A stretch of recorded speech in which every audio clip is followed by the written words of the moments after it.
uwamuka atumenyesha iby'ubwiru bw'Imana uwamuka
abigishwa bari hamwe bahuje umutima batumurwa n'umuriro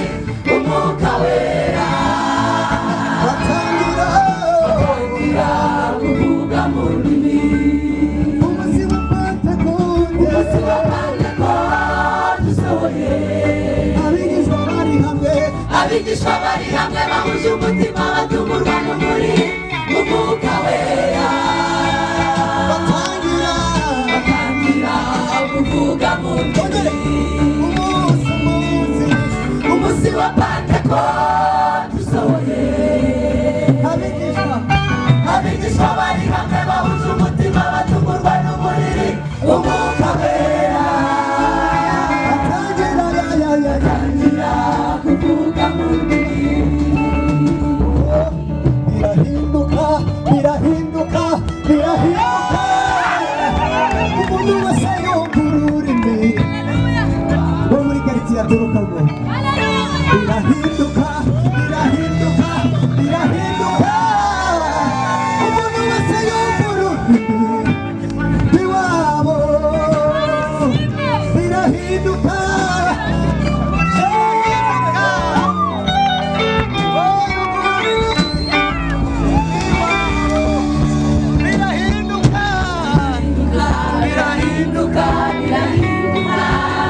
umuntu wese yumvura ururimi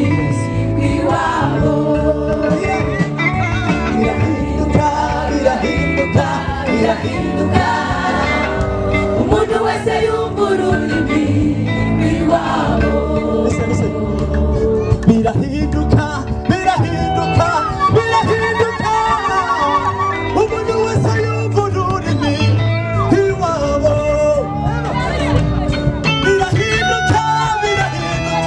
birahinduka umuntu wese yumvura ururimi rw'iwabo birahinduka birahinduka umuntu wese yumura ururimi rw'iwabo birahinduka birahinduka birahinduka umuntu wese yumura ururimi rw'iwabo twese tugira gutya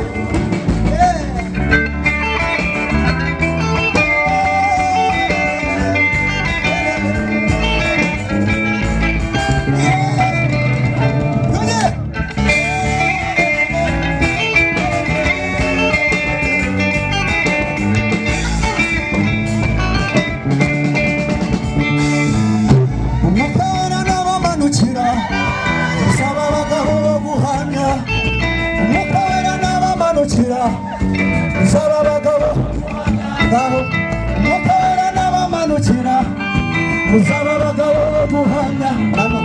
mukora n'abamanukira muzaba abagabo guhamya mukora n'abamanukira nanone mukora n'abamanukira kuri uyu musozi nanone mukora n'abamanukira muzaba abagabo guhamya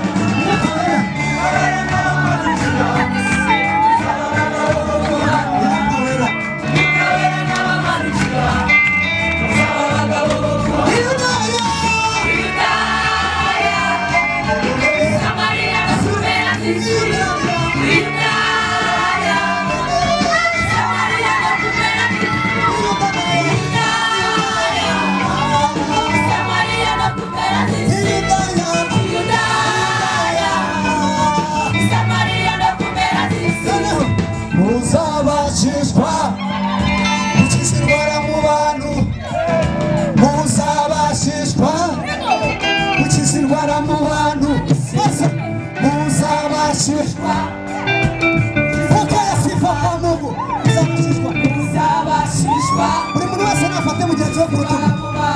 muzabashishwa gukiza indwara mu bantu muzabashishwa gukiza indwara mu bantu icyo muzaba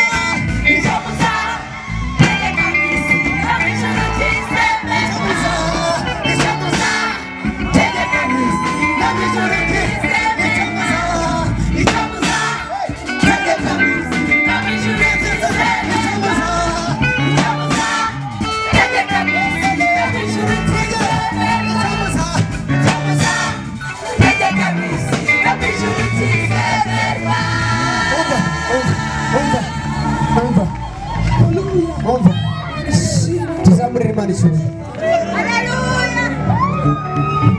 twongere haleluya Mwuka w'Imana ari hano hantu dusubire ku mirongo Imana ibahe umugisha murafashwa muri abana beza dusubire ku mirongo haleluya